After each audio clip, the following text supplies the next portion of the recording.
चलें जी, बिस्मिल्लाह। चलें जी, preamble. Preamble किसी भी एक्ट का जो प्रियम्बल है वो बताता है कि इस एक्ट का पर्पस क्या है, इस एक्ट का पर्पस क्या है, किस मकसद के लिए इस एक्ट को बनाया गया है। ठीक हो गया। कहता है where it is expedient to prevent unauthorised act with respect to information system. ठीक है, ये इस एक्ट का पर्पस है। इस एक्ट का पर्पस क्या है, यही है, ये पर्पस है। To prevent unauthorised act with respect to information system. With respect to information system. Information system क्या, ये आगे मैं आपको सारा कुछ बताता हूँ कि इंफॉर्मेशन सिस्टम क्या है। आपका जो यूट्यूब है, फेसबुक है, ठीक है, ये सारे आपका इंफॉर्मेशन सिस्टम है। व्हाट्सअप, ये सारा इंफॉर्मेशन सिस्टम है, एक सेटअप जो है।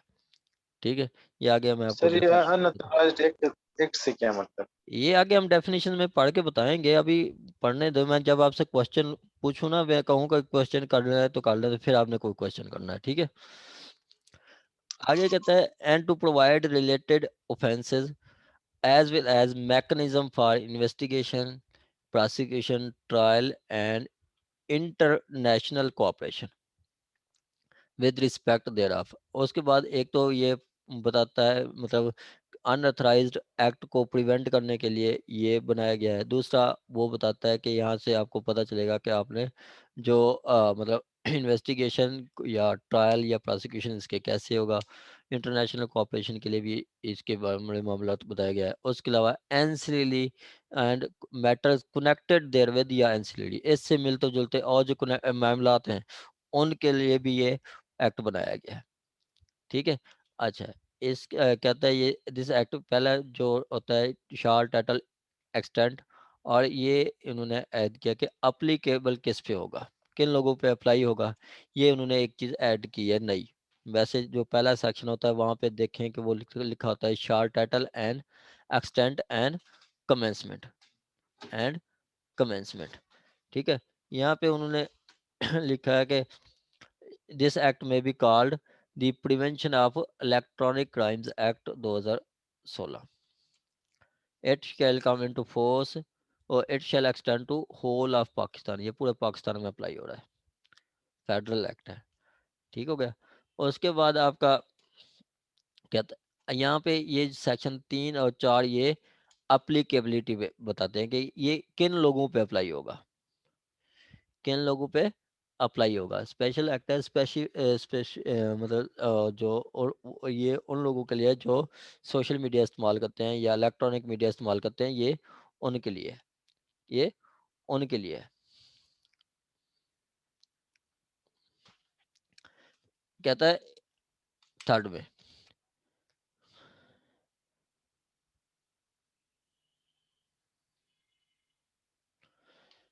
कहता है it shall apply to every citizen of Pakistan wherever he may be. ठीक है, कि ये पाकिस्तान के सिटीजन्स पे अप्लाई करता है, वो चाहे जहाँ मर्जी हो, वो पिशावर में हो या वो यूएई है, अमेरिका है, फ़लस्तीन है, जहाँ मर्जी हो। ठीक है, इसी तरह आपका ये जो मुस्लिम फैमिली लॉ ऑर्डिनेंस है वहाँ पे भी पढ़ें तो वो भी यही कहता है कि it shall come apply to all Muslim citizen of Pakistan wherever they may be, वो जहाँ मर्जी रहते हों। ऐसे एक उन्होंने दो सिविल जज के एग्ज़ाम में प्रपोजिशन दी थी। ठीक है, एक बंदा बैठा है लंदन में, शादी हुई लाहौर में, और वो लाहौर लंदन बैठ के तलाक दे रहा है। क्या वो कम्पिटेंट है, तलाक दे सकता है? यस, दे सकता है, क्योंकि मुस्लिम फैमिली लॉ ऑर्डिनेंस का जो आपका ये सेक्शन फर्स्ट है उसका सब सेक्शन 2 वो यही बताता है कि जी मुस्लिम सिटीजन जहाँ मर्जी हो, जहाँ मर्जी हो पाकिस्तान का, पाकिस्तानी मुस्लिम सिटीजन, उस पर मुस्लिम फैमिली ऑर्डिनेंस अप्लाई होता है। ये भी यही कह रहा है कि पाकिस्तानी सिटीजन जहाँ मर्जी हो, ठीक है, वो दुबई बैठा है या अमेरिका बैठा है, जहाँ मर्जी बैठा है, and to every other person for the time being in Pakistan. और दूसरा कोई पर्सन जो कि कुछ देर के लिए पाकिस्तान आता है उस पर भी ये अप्लाई करता है। दूसरा पर्सन कौन, जैसे कि आपने 2010 में वो रेमंड डेविस का सुना था। रेमंड डेविस ने लाहौर में मजंग के एरिया में दो मतलब पर्सन को मर्डर कर दिया था, एक्सीडेंट हुआ था। वो क्या था, कुछ देर के लिए वो इधर आया था, ठीक है, कुछ देर के लिए वो इधर आया था पाकिस्तान में। ये क्या कहता है कि उन लोगों के लिए अप्लाई होगा जो कि पाकिस्तानी सिटीजन है और जहाँ मर्जी रहते हैं। दूसरा, वो दूसरे पर्सन जो कि फॉर दी टाइम भी वो पाकिस्तान में आ जाते हैं किसी दूसरे कंट्री के। आगे कहता है it shall also apply to act committed outside Pakistan, ठीक है। अब ये एक अलग चीज बता रहा है कि ये कहता है कि ये एक्ट, ये जो लॉ है उन एक्ट्स पे भी अप्लाई होगा जो कि आउटसाइड ऑफ पाकिस्तान हो रहे हैं, मतलब पाकिस्तान से बाहर जो एक्ट्स हो रहे हैं, ठीक है। पाकिस्तान से बाहर मतलब दुबई में बैठ के बंदा जो इंफॉर्मेशन सिस्टम को अनऑथराइज्ड यूज कर रहा है, ठीक है, दुबई में बैठ के कोई कर रहा है, तो उन पे भी ये अप्लाई होगा। एंड बाई एनी पर्सन, वो कोई भी पर्सन हो सकता है, वो चाहे पाकिस्तानी सिटीजन हो या बाहर का हो। ऊपर तो उन्होंने पाकिस्तानी सिटीजन की बात की है, अब वो कहता है कि बाहर में बैठ के कोई पाकिस्तानी कोई भी सिटीजन ऑफेंस करता है, कहता है if act constitute an offence under this act, अगर वो एक्ट इस एक्ट के तहत ऑफेंस कॉन्स्टिट्यूट करता है, ठीक है, तो वो पर्सन भी लायबल होगा, उस पे भी अप्लाई करेगा, उस पे भी अप्लाई करेगा। And affect every person property, मतलब वो उसका वो एक्ट उस पर्सन को इफेक्ट करता है या उसकी प्रॉपर्टी को इफेक्ट करता है या इंफॉर्मेशन सिस्टम को इफेक्ट करता है या डाटा को इफेक्ट करता है, देन उस पे भी अप्लाई होगा, उस पे भी। मतलब यहाँ पे बात कर रहा है कि यहाँ पे कोई दूसरा पर्सन, पाकिस्तानी सिटीजन नहीं, कोई दूसरा सिटीजन कोई ऑफेंस करता है तो उस पे भी अप्लाई होगा। जैसे अदील अहमद की कुछ नोड पिक्चर्स बैठा कोई अमेरिकन लगा देता है सोशल मीडिया पे, तो वो इस एक्ट उस पे ये पी का अप्लाई होगा, क्योंकि वो आगे 21 में भी यही बताया गया कि अगर कोई आप किसी की तस्वीरें शेयर करते हैं सेक्शन 20 में, तो वो एक ऑफेंस है, ठीक है, तो उस पे भी अप्लाई होगा। आगे थर्ड में बताया गया कि 5 में कि it shall come into force at once का मतलब क्या है कि जब इस ये ऑफिशियल गजट में दिया गया था, ऑफिशियल गजट में कब दिया था, ये 9 अगस्त 2016 को। ये तो था आपका सेक्शन फर्स्ट। फर्स्ट में दो चीज़ें बात की गई हैं, एक तो पाकिस्तानी सिटीजन जहाँ मर्जी हों उन पे अप्लाई होगा, जो पाकिस्तान में आ जाएगा पर्सन उस पे अप्लाई होगा, या बाहर के सिटीजन पे भी अप्लाई होगा जब उनका एक्ट किसी पाकिस्तानी किसी पर्सन को इफेक्ट या किसी प्रॉपर्टी को इफेक्ट करता है और उसका एक्ट जो है वो इसी इसी एक्ट मतलब पीका के तहत ऑफेंस है, तो उस शख्स पे भी अप्लाई होगा। ठीक हो गया। आ गया जी डेफिनेशन, समझ आ गई है। ऑफिशियल गजट में कब आया, डेट दोबारा रिवाइज कीजिएगा काइंडली। ये मैडम ये डेट है 19 अगस्त, ये ऑफिशियल गजट की डेट होती तो है। मेरे पास 22 छुट्टी है, दैट्स व्हाई आई कंफर्म। 22 है तो फिर मैडम अल्लाह दी मर्जी। मेरे खुद एक्सक्यूज भी मी सर, मेरे पास भी 22 अगस्त है। मेरे पास मैडम हार्ड कॉपी में भी है, उसमें है 19 अगस्त। चले वो मिस्टेक हो जाती है, वैसे 19 अगस्त है। सर अब ठीक है, 19 ठीक है ना? 19 है। आ गया जी आपका डेफिनेशन। डेफिनेशन में हमने सबसे पहली जो डेफिनेशन पढ़नी है, ये ऊपर देखें डेफिनेशन की, इसकी 30-32 हैं, वो सारी हमने पढ़नी देखना है, लेकिन इस हिसाब से जो हम पहले पढ़ेंगे वो कहता है अनऑथराइज्ड एक्ट। पहले हम एक्ट की डेफिनेशन पढ़ते हैं, फिर अथराइज्ड एक्ट, अनऑथराइज्ड एक्ट, उसके बाद हम पढ़ेंगे ये इंफॉर्मेशन सिस्टम, ताकि आपको एक थीम मिले कि ये एक्ट कहना क्या चाहता है, उसके बाद फिर हम आगे चलते हैं। ठीक है, सबसे पहली जो डेफिनेशन है एक्ट की, एक्ट एक्ट इंक्लूड, अब यहाँ पे जहाँ पे इंक्लूड आ जाए वो उसमें कुछ और ऐड कर सकते हैं, जो नीचे ये मीन्स है, ये डेफिनेशन कंप्लीट है। इस एक्सेस में कुछ और नहीं ऐड कर सकते, जहाँ पे इंक्लूड आ गया इंक्लूड आ जाता है उसमें कुछ और ऐड कर सकते हैं। एक्ट, एक्ट का वो बताता है, पीछे आपने पीपीसी में भी एक्ट की डेफिनेशन पढ़ी है, वहाँ पे भी एक्ट और ओमिशन की वो सेम यही डेफिनेशन है जो कि पीछे हमने पढ़ी है। Act mean series of act और ओमिशंस, सीरीज ऑफ एक्ट्स और omission contrary to the provision of this act. ठीक है, कंट्रेरी टू प्रोविजन, वो एक्ट जो कि इस एक्ट की प्रोविजन, मतलब जो कहता है कि जो आपने सोशल मीडिया पे किसी की नोड पिक्चर्स शेयर नहीं करनी, अगर करते हैं तो वो आपका एक्ट होगा, एक्ट अगेंस्ट दी लॉ होगा। उसके बाद एक तो एक्ट या सीरीज ऑफ एक्ट, दूसरा वो कहता है कि causing an act to be done, causing an act to be done by person either directly or through automated information system। ठीक हो गया। यहाँ पे कहता है कि आपका वो जो पर्सन पीछे ऊपर, तो यहाँ पे पर्सन डायरेक्ट खुद काम कर रहा है, यहाँ पे पर्सन खुद काम कर रहा है। ठीक है, यहाँ पे वो काम किसी से करवा रहा है, यहाँ पे किसी से वो काम करवा रहा है। ठीक है, causing an act to be done by person either directly or through an automated information system or automated mechanism or self-executing adaptive or auto autonomous device, whether having temporary or permanent impact, temporary or permanent impact। सिर्फ यही कहता है कि आपका जो act है, यह तो वो बंदा खुद काम करता है या फिर किसी से वो काम करवाता है, डायरेक्टली खुद या किसी को कह के किसी की इंफॉर्मेशन, मतलब इंफॉर्मेशन सिस्टम में आप डिस्टरबेंस करते हैं, तो वो भी आपका एक्ट होगा, एक्ट की आपको सजा मिलती है। आगे वो कहता है अनअथराइज्ड, अनअथराइज्ड के लिए आप सेक्शन डेफिनेशन है अनअथराइज्ड एक्ट।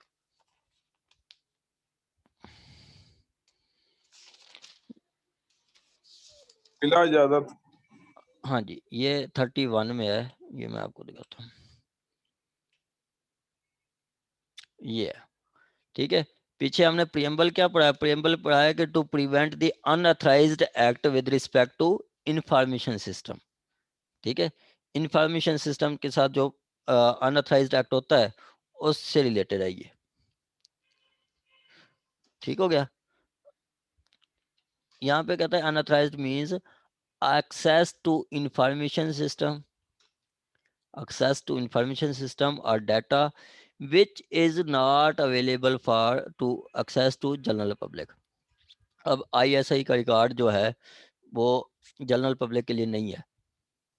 ठीक है, वहां तक वो कोई एक्सेस कर लेता है, ISI की वेबसाइट को एक्सेस कर लेता है, तो वो क्या होगा, अनअथराइज्ड एक्सेस होगा। ठीक है, आगे कहता है या without authorization or in violation of terms and condition of authorization। ठीक है, या तो फिर उसको अथॉरिटी नहीं थी, वो चीज़ जनरल पब्लिक के लिए नहीं थी।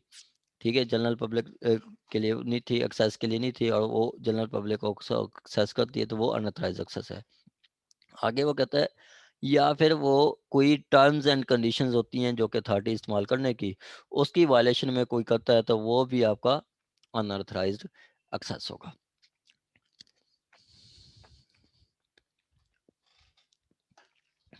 आगे कहता है जी इंफॉर्मेशन सिस्टम। इंफॉर्मेशन सिस्टम क्या चीज है, ये 21 में है सर 20 में है।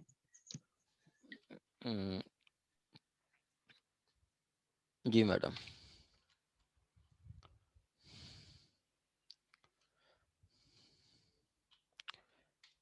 Information system,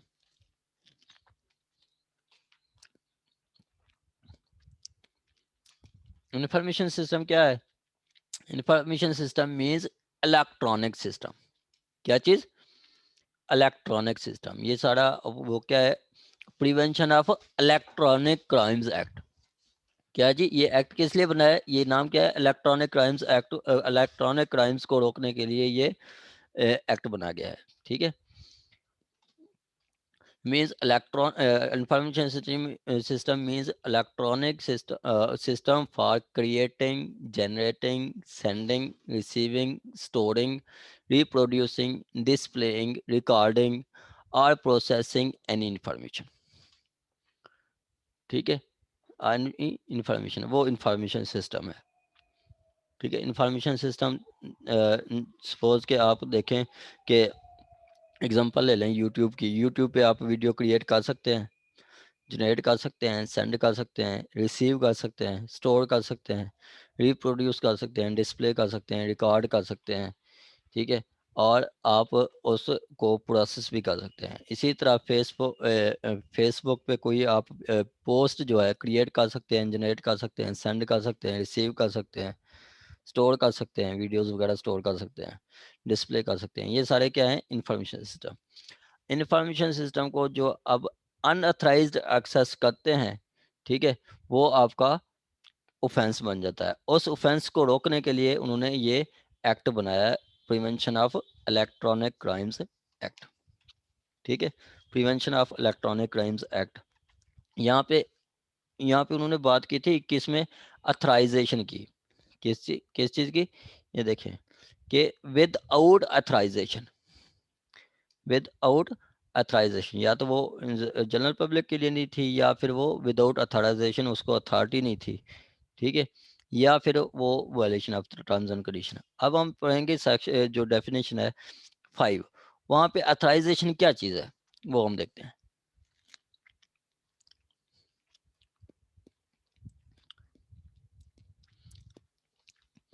authorization authorization means by law or by person empowered to make such authorization under the law। ठीक है, authorization means कि कोई लॉ आपको अथॉरिटी देता हो कि आप इस्तेमाल करें। ठीक है, या कोई पर्सन आपको अथॉरिटी देता हो जो आगे अथॉरिटी दे भी सकता हो। ठीक है, कोई पर्सन आपको अथॉरिटी दे जो कि वो अथॉरिटी दे भी सकता हो, वो भी इसमें आ जाता है। ठीक हो गया। अथराइजेशन में मतलब वो अनअथराइज ये है कि वो उसको अथॉरिटी नहीं दी गई थी। अथराइजेशन ये है कि उसको लॉ ने या किसी पर्सन ने जो कि अथॉरिटी दे सकता है उसने अथॉरिटी दी है, उसने अथॉरिटी दी है। ठीक हो गया। आगे जो सबसे ज़्यादा डेफिनेशन इस्तेमाल की जाती है वो आपकी डिसऑनेस्ट है। ठीक है, 16 डिसऑनेस्ट। एक्सक्यूज ठीक, मी सर, जी मैडम। सर ये अथराइजेशन में जो प्रोवाइडेड दैट है सर, इसको प्लीज एक्सप्लेन कीजिएगा। यहाँ पे मैडम प्रोवाइडेड में बताया गया है कि provided where that where information system or data is available for open access by general public, the access or transmission of such information system or data shall be deemed to be authorized for the purpose of this act। कहता है कि अगर वो कोई जो data है या information system है वो जनरल पब्लिक के लिए है, तो वहाँ पे यही समझा जाएगा कि आपको अथॉरिटी मिल गई है। मतलब आपको ये फेसबुक है, आप अकाउंट बना के इस्तेमाल कर सकती है, तो वो ये समझा जाएगा कि आपको अथॉरिटी मिली हुई है। ठीक है, आपको अथॉरिटी मिली हुई है। ये आपका जनरल पब्लिक, जैसे गूगल है, गूगल आप कर सकते हैं, वो आपको ऐसे समझा जाएगा जैसे आपको अथॉरिटी मिली हुई है। ठीक है, authorise for the purpose of this act. ठीक हो गया। जो सबसे ज्यादा इस्तेमाल होगी आगे, डिसऑनेस्ट इंटेंशन। क्या चीज? Dishonest intention. डिसऑनेस्ट इंटेंशन में ये कंप्लीट डेफिनेशन है इसकी। कहता है means intention to cause injury, wrongful gain या wrongful loss or harm to any person, to create hatred or incitement or to violence। यहाँ पे डिसऑनेस्ट इंटेंशन का मतलब यही बताया गया कि अगर आप किसी को इंजरी काज करते हैं, पीछे हमने पीपीसी में पढ़ा है कि इंजरी क्या होती है। इंजरी माइंड को होती है, इंजरी पर्सन को होती है, इंजरी आपके बॉडी को होती है, इंजरी आपके रेपुटेशन को होती है। ठीक है, ये सारी इंजरीज होती हैं। आगे रॉन्गफुल गेन रॉन्गफुल लॉस, कोई बताएगा कि रॉन्गफुल गेन रॉन्गफुल लॉस क्या चीज़ है? एनीवन?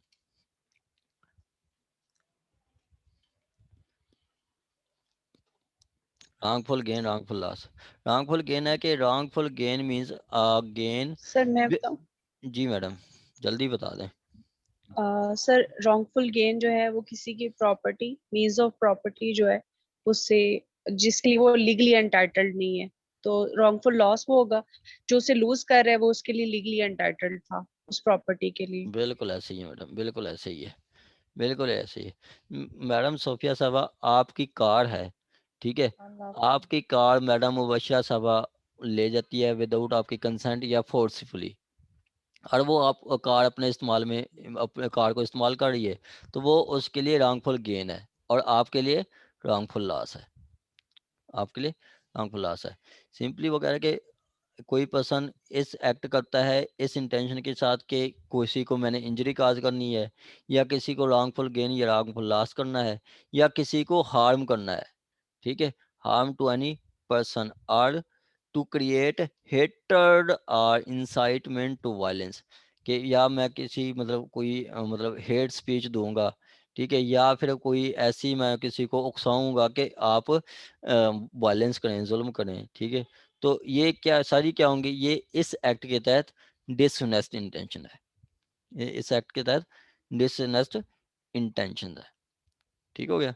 अब हम इसको मतलब सिंपली जो आपको क्रक्स मिला है इस एक्ट से और अनऑथराइज्ड एक्सेस से और उसके बाद इंफॉर्मेशन सिस्टम से, ठीक है, तो वो क्या है कि एक एक्ट जो कि ऑफेंस है, जुर्म है, ठीक है, अनऑथराइज्ड एक्सेस ही है कि आपके को वो चीज़ की अथॉरिटी नहीं होती, आप वो इस्तेमाल करते हैं। इंफॉर्मेशन सिस्टम को कोई इलेक्ट्रॉनिक सिस्टम, जैसे आप कोई मतलब कोई चीज़ जनरेट करते हैं, प्रोड्यूस करते हैं, रिकॉर्ड करते हैं, सर्व करते हैं, आगे भेजते हैं, प्रोड्यूस करते हैं, रिप्रोड्यूस करते हैं, ये सारा आपका इलेक्ट्रॉनिक सिस्टम है, ठीक हो गया। अब इसकी जो डेफिनेशन है इनको हम सरसरी सरसरी देख लेते हैं, फिर आगे हम मूव करते हैं।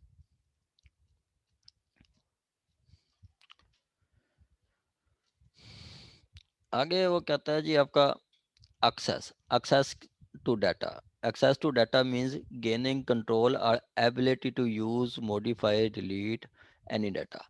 यहाँ पे वो access to data देखें कि आप अपनी फेसबुक की आईडी तक आपको access to data होता है, अपना डाटा आप इस्तेमाल कर सकते हैं, कॉपी कर सकते हैं, डिलीट कर सकते हैं, अपना कमेंट आप डिलीट कर सकते हैं, किसी दूसरे का कमेंट भी डिलीट नहीं कर सकते। हाँ, दूसरे का कमेंट आपकी आईडी पे आया तो उसको आप हाइड कर सकते हैं, ठीक है, held and generated in any device or information, ठीक हो गया। आ गया जी access to information system. Access to information system क्या है, gaining control ability to use any part of a whole information system, whether through infringing security measures or whether through whether or not through infringing any security system. Access to अगर information system क्या है, electronic system है, उसको आप access कर लेते हैं, उससे आप कंट्रोल कर लेते हैं उसका को पूरा इंफॉर्मेशन सिस्टम या कुछ सिस्टम, आप उसको ऐसे भी इस्तेमाल कर सकते हैं, या आप उसको हाइक करके उसके जो सिक्योरिटी प्रोविजंस हैं उसको भी आप हाइक मतलब सिक्योरिटी मेजर्स को भी अडॉप्ट करके आप उसको कर सकते हैं, मतलब उसके सिक्योरिटी जो पासवर्ड होते हैं, पासवर्ड को आप चुरा के हाइड करके वो आप जो करते हैं वो भी आपका एक्सेस होगी, ठीक है क्या। वैसे जो हैकर्स होते हैं वो आपकी वेबसाइट को, आपकी आईडी को हैक कर लेते हैं, क्या करते हैं वो एक्सेस करते हैं इंफॉर्मेशन सिस्टम को, डाटा को, कैसे कि आपके वो जो सिक्योरिटी मेजर्स होते हैं, जो आपकी पासवर्ड वगैरह होता है, उनको वो चुरा लेते हैं। आगे अथॉरिटी मीन्स यहाँ पे है पीटीए, आगे अथराइजेशन मीन्स के जो बंदा पावर एम्पावर है, अथराइज्ड ऑफिसर जिसको अथॉरिटी दी गई है, कोड मीन्स सीआरपीसी है। कंटेंट डाटा, कंटेंट डाटा क्या है, content data means any representation of fact, information, concept for processing in an information system including source code or program suitable to cause an information system to perform an action, to perform an action।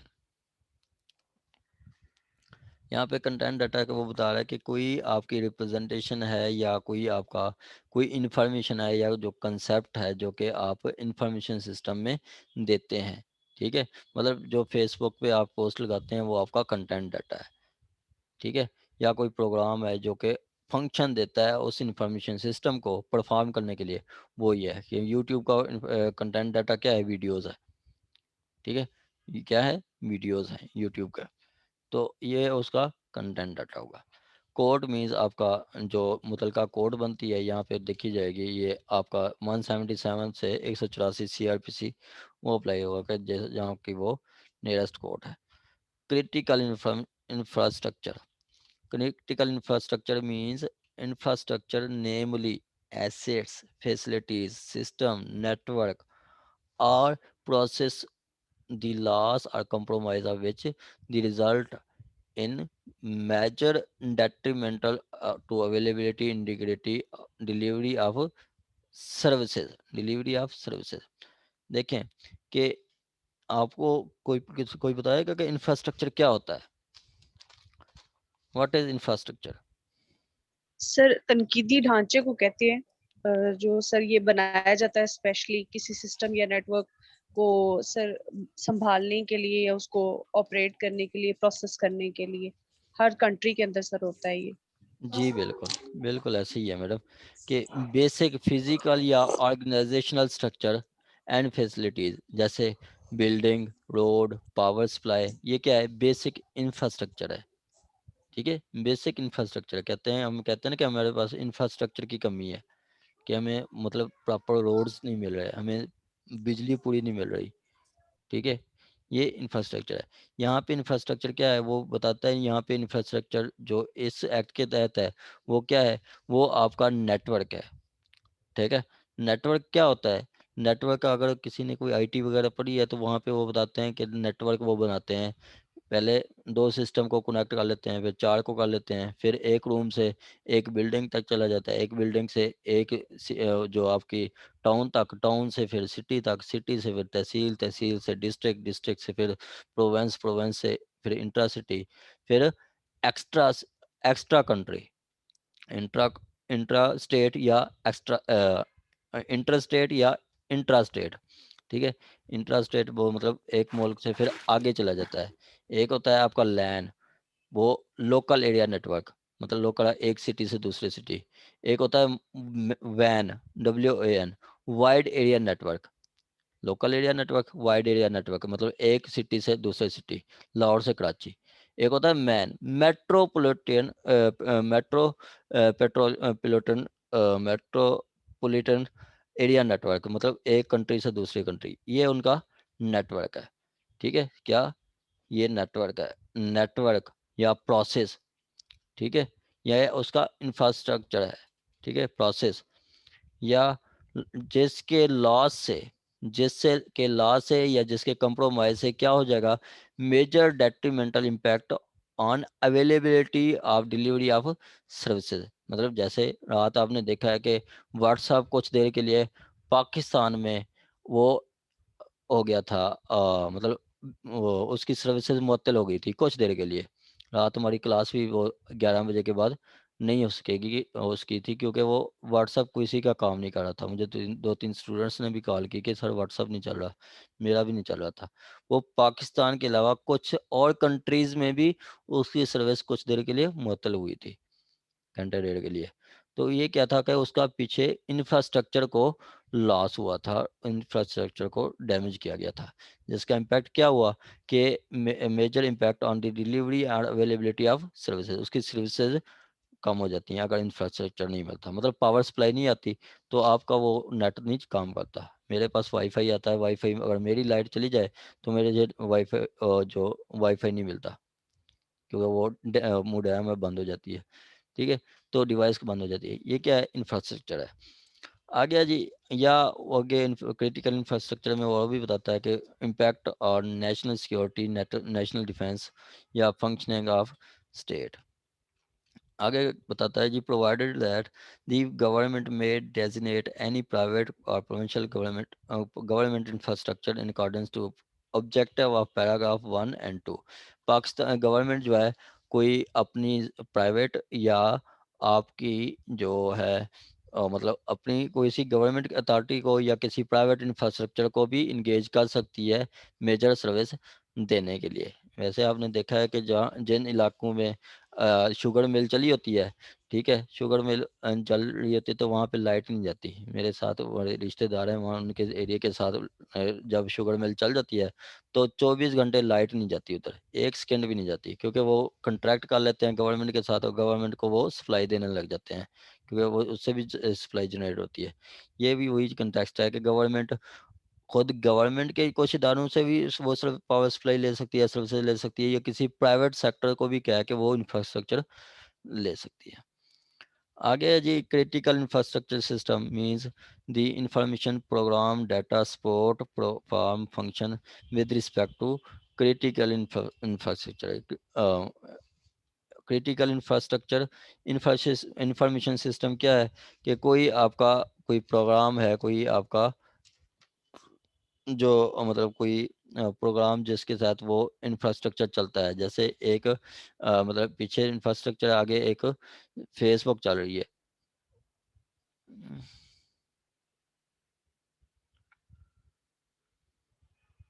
Screen show हो रही है मेरा ख्याल है सबको, screen show हो जी रही sir है, हो रही है। Yes, sir. Yes, जी हो sir. रही है। ठीक है।